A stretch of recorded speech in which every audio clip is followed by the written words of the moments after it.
আজকে বাবুর্চি স্টাইলে কিভাবে চিকেন রোস্ট করতে হয় সেটাই আজকে আপনাদের সাথে শেয়ার করব। তো হ্যালো এভরিওয়ান, আসসালামু আলাইকুম। সবাই কেমন আছেন? আমি আলহামদুলিল্লাহ অনেক অনেক ভালো আছি। আশা করছি আপনারাও অনেক ভালো আছেন। তো প্রথমে চিকেনটা ভালো করে ধুয়ে পরিষ্কার করে নিয়ে পানি ঝরিয়ে নিতে হবে। তো আমি পানি ঝরিয়ে নিয়ে গামলাতে নিয়ে লবণ দিয়ে মেখে নিয়েছি।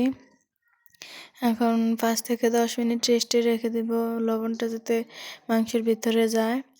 তো কড়াই বসিয়ে তেল দিয়ে দিয়েছি। এখানে এক এক করে সবগুলো চিকেন সম্পূর্ণভাবে ভেজে নিব। লাল লাল করে ভালোভাবে ভেজে নিতে হবে। এভাবে পুরো মাংসটা ভেজে নিব।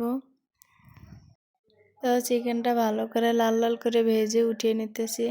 এখানে আমিও একটু চিকেন ভেজে নিচ্ছি, একটু নাড়াচাড়া করতেছি।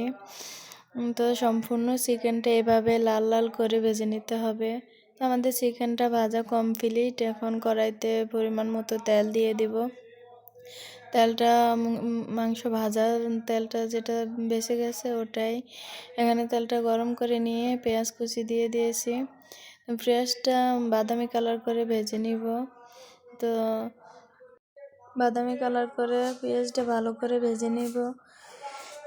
তো পেঁয়াজটা ভালো করে বাদামি কালার হয়ে গেলে এক এক করে সম্পূর্ণ মশলাগুলো আমরা মিক্স করে নেব। এখানে একটা বলের মধ্যে সবগুলো মশলা একসাথে মিক্স করা ছিল, তাই সবগুলো মশলা একসাথেই এখানে দিয়ে দেওয়া হয়েছে। আমি এক্সট্রাভাবে আর বলতে পারিনি। এখানে জিরা বাটা, আদা রসুন বাটা, গরম মশলা বাটা, বাদাম বাটা, এগুলো সব রকম মশলা দিয়ে দেওয়া হয়েছে। কিছু টমেটো কুচি দেওয়া হয়েছে, পরিমাণ মতো কাঁচামরিচ দেওয়া হয়েছে। এখন সবগুলো মশলা একত্রে ভালোভাবে কষিয়ে রান্না করে নিতে হবে।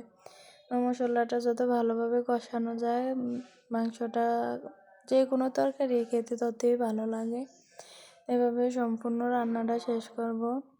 এখানে সবাই চারপাশে বসে আছে আর রান্নার কাজ চলতেছে।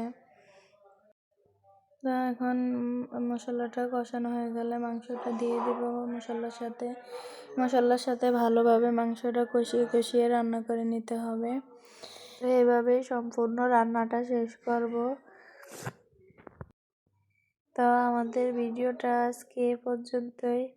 যদি আপনাদের ভালো লাগে অবশ্যই লাইক কমেন্ট শেয়ার করবেন, পাশে থাকবেন।